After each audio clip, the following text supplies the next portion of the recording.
people into thinking that they're going to harm them, right?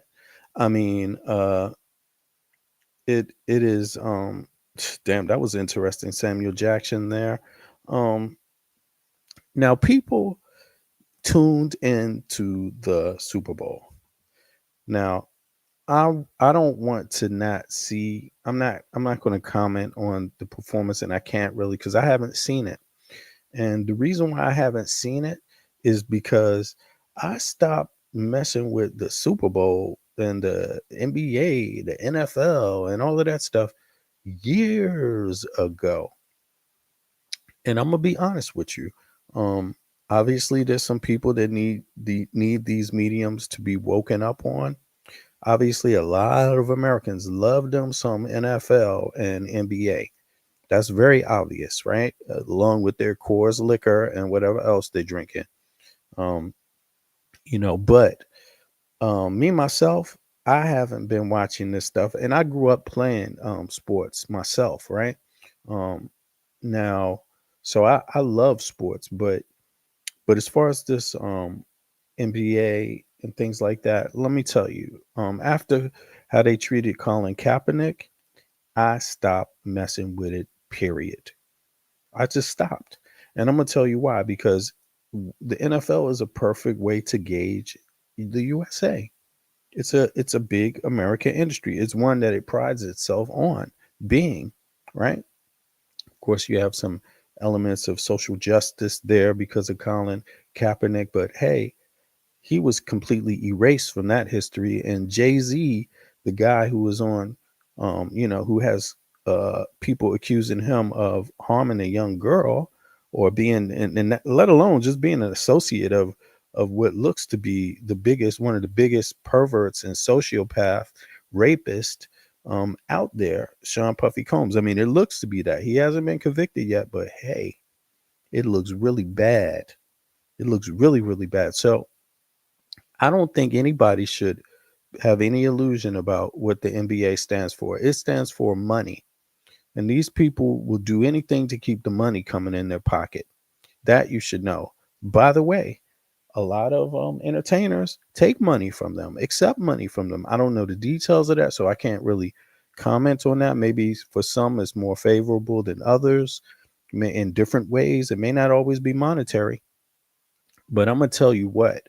Um, for me, I think it's really a good look at the world today, how people view the world. People watch TV, people watch the Super Bowl, and the Super Bowl is watched by so many people that it makes it for a space to have now social justice movements. And I get that, and I'm cool with it, especially the ones that aren't planned. The the social justice movements that just happen, I really like that. But when it's part of the NBA's own platform, yeah, I'm a little bit disillusioned about what that means ultimately. Like Jay Z, I mean, was Jay Z social justice? You know, was Jay Z social justice? I mean, let me just listen a little bit to this stuff. Wow. Sad. And this is the great. Okay, so this is a spinoff of Bamboozle. I hear that. I see that. Okay, so you have, look, now this is where I wanted to stop it. I like Kendrick Lamar's music, right? I like his music.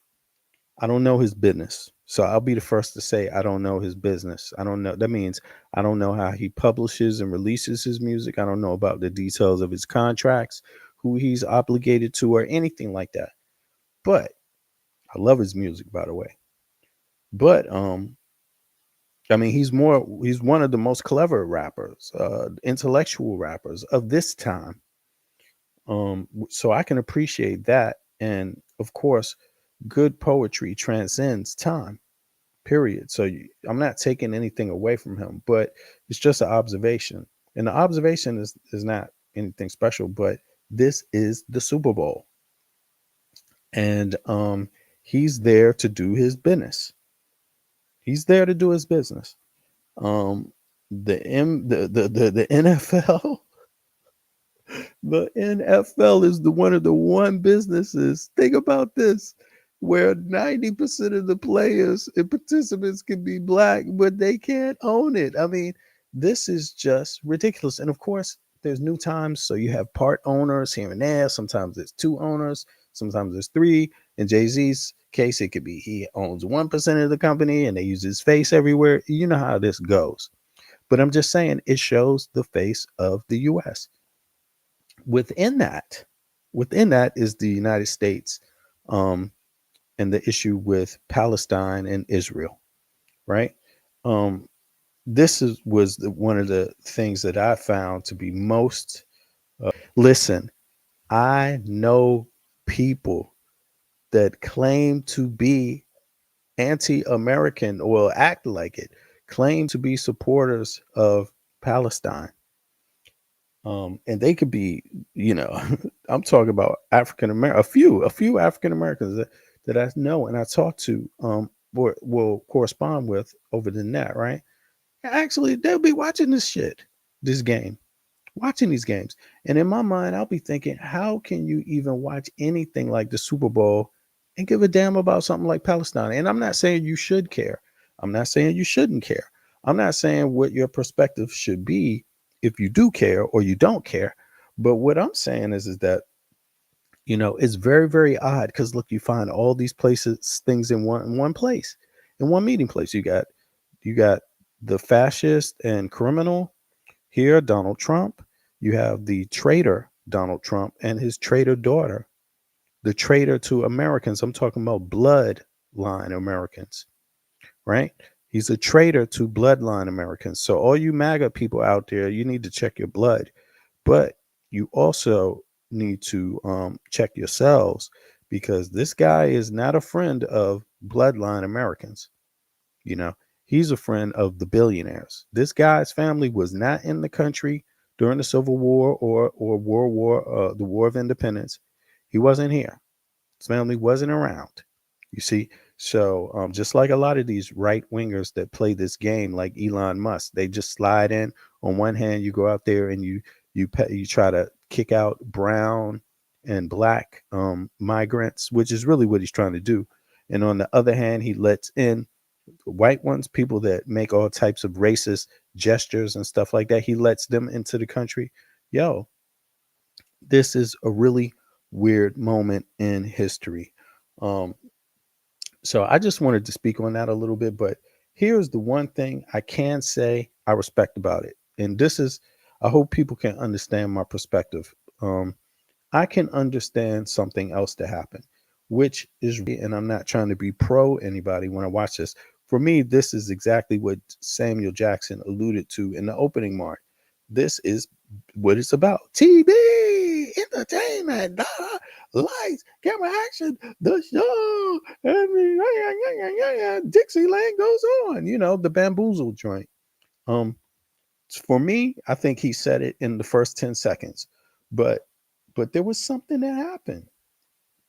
There was something that happened, and that was a demonstrator walked. A demonstrator. Yo, let me go back. Is it back? A demonstrator came out there with a flag. Here it is. Is it right here? Is it this one? Here we go. This is it. Now hold on. Who pulled this flag out? Okay, so is this during Kendrick's thing? Okay. Well, there's a Palestinian flag, there was a Sudanese flag, right? As it says here. Is that Sudanese flag or Palestinian flag? Okay. And of course, I don't know if this was planned. That's Sudanese. Okay. I don't know if this was planned. Um, but this is what I give credit to. I'm gonna be honest with you. And I don't I myself I have a position on Palestine that's different. I'm a young activist. I'm 55, but I consider myself a young activist. I'm not up there with the Jill Steins.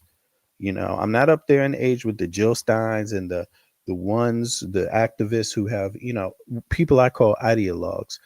That's not my type of classic activism. I don't go for that because I understand time moves on and things change. What's the word for the day? Yeah, so I personally have a slightly different approach, but I'm not the only one. But I call it just trying to be centered and grounded, well grounded in fact, right? But okay, you working? Yeah, cool. All right, sis. Thank you for coming through. Yeah, yeah, and yeah, I'm glad you caught the show, right? Check this. You saw this. I didn't. I'm just saying it, right?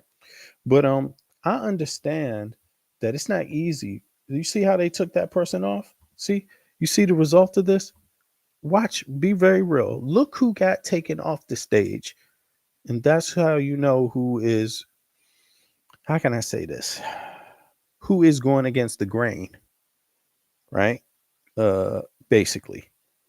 This person is going against the grain. You see, the person that is running on the screen with the flag, right? And they're about to show you what happens when you go with the grain. Look, you see? Run over there. You can hang around just there. You have a little bit of time, until people are like, yo, you're sending the wrong message, man. We like to control this show. This show must go on. I mean, and I'm talking about the NFL has to go on. This flag raising stuff. No, no, no, no, no, no. We can't have that. You can't be with Sudan or Palestine, and especially under Trump. Now, in case you don't notice, a lot of people have a hard time admitting that, yes, Trump is worse than Biden, especially when it comes to how he feels about these people and especially what he says, right? He's not good for them. I mean, if you go by what he says, he's not good for them. And, oh, I took it off the screen. But Trump is really, I mean, I don't know how many people have noticed this, but the problem with Trump is not simply local American. The problem with Trump is global. And what a lot of Americans don't know is that particularly these Americans right here and a lot of other Americans, and I'm saying a lot of people are against Trump, but I'm also talking about people against Trump too. I include them in my criticisms. I'm not an ideologue. I'm just a realist, right? And a person that likes facts. Now, although I'm a member of the Democratic Party, but it doesn't matter because Democrat or not, I like facts. Period. And if I'm, to me, it's not about the party anyway. But that's the working party. That's the party that's out there in the courts. That's the party that has been speaking. That's the party that did acknowledge Palestinians' right to Palestine. So I'm not scared of that. I don't go for the Jedi mind trick, but Trump is far worse. Now, there's been some criticism. There's been a lot of lies, a lot of disinformation out there.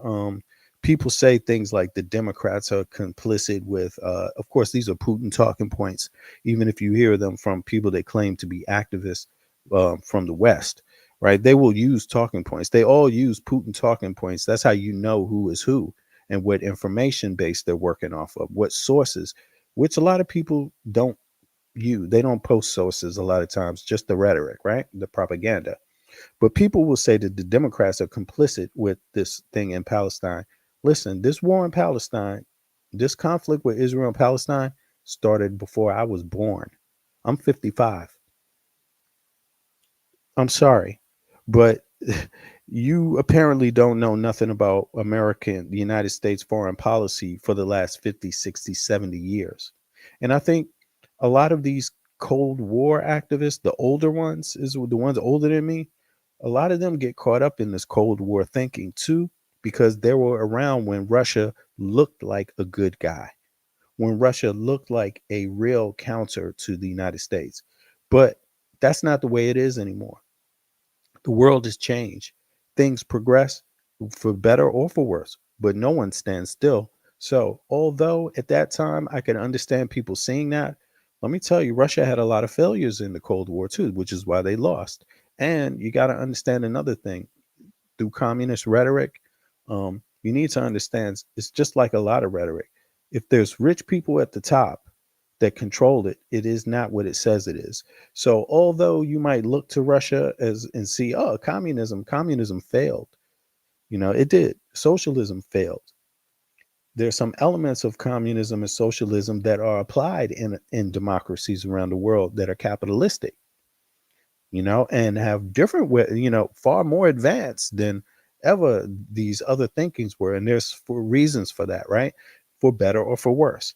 Now, the thing is that when you look at this situation, right, the Palestinian situation, look at this beautiful protester comes on and drops some real shit for a day. The Democrats are not the ones behind the Palestinian problem. That was created by Britain, and Britain is not, they're the ones who negotiated that thing.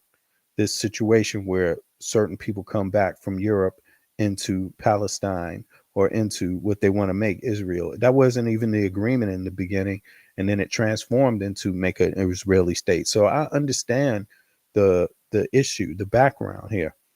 And were there betrayers and deceivers? Likely, yes. No, I don't have any issue with that. I'm not Israeli or Palestinian, and I'm also not Jewish myself, and I'm not Muslim. So I don't have a stake in this, you could say, right? I'm just an American citizen.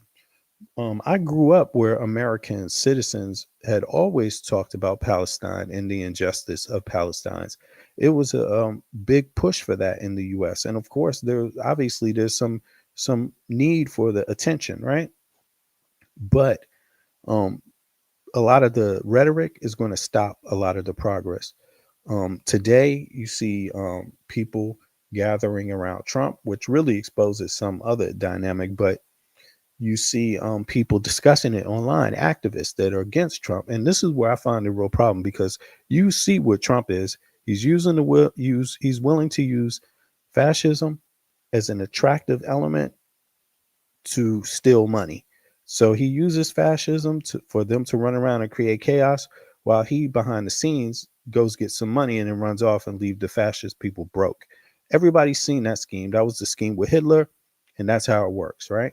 Now, and it's a scheme with Trump and Elon Musk. They're after the money and they want to confuse people by using fascism. Great. And they might be a little fascist too. We agree, and misogynistic, of course, right? That's how they came across this rhetoric in the first place. But when you're an activist, you're not supposed to go for anybody's propaganda, for anybody's rhetoric. You're supposed to be different. You're not supposed to go for Cold War rhetoric. You're supposed to go for here and now, today, what we learned from 50 years ago, from the failures of 50 years ago. And a lot of these people that were around at that time, they didn't necessarily learn. That's what makes them ideologues. You see what I'm saying? So they argue the same old arguments, go in the same circles, and end up in the same place. Now, this situation with Palestine has two Palestinian components: the PLO and then Gaza, right? The Hamas who's negotiating for Gaza. Now, Israel, they used to be against the PLO. PLO, who was popular, Palestinian movement. Because they were against the PLO and wanted that to fail, they supported Hamas indirectly through supporting certain sheikhs that were down with Hamas. So the money could get funneled that way, but they supported Hamas. Now, they supported Hamas because Hamas was against the PLO. Hamas, see, Israel, if people proponents of Israel that were against the two-state solution, there's proponents from Israel that are against the two-state solution, and there's proponents from Iran that are against the two-state solution. That's the problem. And one thing you're going to realize right now is, as much as you hear about Gaza, Gaza, Gaza, one thing you don't hear about is the Gazan people and leadership from the West Bank. You don't hear a lot about them. Why? Because of what they say. What they said was is that they wished Iran and others would stop meddling in their affairs, and they said that they believed that the attacks on Israel, they said this long ago before this last attack, they said the attacks on Israel are only prolonging the two-state solution. The attacks on Israel is only harming mainly Palestinians. That's what they said. So it's important for people to get that shit straight, the history, right? And the facts. Not just the history, the facts. The facts always must be part of your understanding. You can't just brush away facts. So research that yourself. Right now, you hear one Palestinian group, you don't hear the other. The people that are hate Israel, the people that hate Palestine, and the people that claim to be fighting for Palestine, none of them are talking about the other group. They're not talking enough about it. And of course, the other group disagreed with pretty much with the violence. They wanted to stop. They also disagreed with foreign meddling in their stuff, in their political affairs. That's irony because while they're struggling for that, and you can see the difference, the United States is struggling with the same type of dynamic: foreign intervention, foreign meddling in elections, and then people that are saying they're fighting it, but actually they're fueling it, they're helping it, right? For example, like I talked about earlier, Jill Stein, she's one of them. Those from people around from the Cold War thinking, heavily immersed in that thinking, but they don't recognize today. They don't recognize things that have changed because their hearts are stuck in that moment in time, yo. I'm telling you this as an activist and just from my experience. I'm just telling you, and I'm not dissing. All older activists aren't like that. Don't cling on to the past. But again, a lot of them are using the same talking points as people that don't want peace. And I'm not saying Trump wants peace. Trump doesn't want peace. And his talking points mirror the very people that he's really fighting. The only difference is one is extremist white supremacist, and the other is extremists in a different type of way that are white supremacists too. Because look, let's be honest, Russia has a problem with fascism. Maybe I should have said that. They're both fascist. One fascist fighting the other fascist. And the people in the middle, they're getting cut out of the conversation. That's the goal. These two groups, they connect. They're connect. They're connecting. You got Russian sphere of influence and Chinese sphere of influence against pretty much the United States sphere of influence. And the United States seems to be the one buckling, like changing its mind about who it is, while Russia and China aren't, even though they could be more authoritarian than the United States has ever, than Americans have ever known in the last 50 years. Yes, those countries are more authoritarian. You're about to go into an authoritarian regime for the first time in in a lifetime. You're about to find out what it's like to not have rights. In any case, I don't watch the Super Bowl, and it has nothing to do with Kendrick Lamar, but I'm not caught up in the cycle. And I would just say to people that watch these kind of activities, that's fine and dandy. I just say don't come back and tell me you're an activist though, or don't come back telling me this kind of shit because listen, big money is behind all these problems. Big money is behind Putin and Russia's activities selling weapons on earth and repression. Big money is behind the Chinese governments. Big money is behind the US. Big money is behind Europe, but notice how their population tends to know how to keep these billionaires in check. Maybe it's because they value their human rights. And I'm not saying it to racialize it. I'm saying it to culturize it. Their culture respects human rights. It does in civil rights. Yeah, that's why they can be a capitalistic society in Europe and still you get paid to go to school, or at the very minimum, all higher education is free. Hospital free. Pretty much that's their model. And if you get into the Scandinavian model, they keep it even more deep. They even, take it more deeply. You see what I mean? But it's not socialism, it's not communism, it's capitalism. And these people like their rights here. So I'm out. I'm gonna be out. I just wanted to say that. Um, don't be fooled. There's a lot of disinformation out there, and there's a lot of things to consider. Uh, as you see now, a lot of people there on the net and they debating about Kendrick Lamar. Was that a sneak trip towards Drake? Yo, who gives a fuck? Who cares? Where's your mind? And please don't ever say anything like that and then claim that you're some sort of activist or somebody because who gives a damn what Kendrick Lamar is saying about Drake. You just had your Treasury Department invaded by a Nazi fascist from South Africa who got rich off of Nazi fascism money and ain't giving it back. And you're talking about Drake and fucking Kendrick Lamar, yo? Just keep it real. Look in the mirror and smack yourself.